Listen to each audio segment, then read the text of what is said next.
আপনারা দেখছেন এসবি টিভির বিশেষ সংবাদ।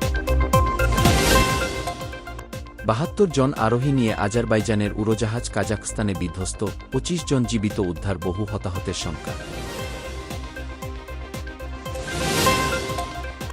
চাঁদপুরের জাহাজে ৭ খুনের ঘটনায় গ্রেপ্তার আকাশ মণ্ডল ওরফে ইরফান।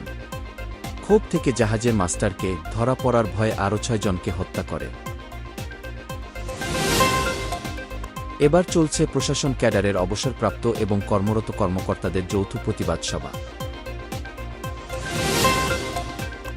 শুধু একটা নির্বাচন কিংবা ভোটের জন্য এত মানুষ জীবন দেয়নি উপদেষ্টা আসিফ মাহমুদ সজীব।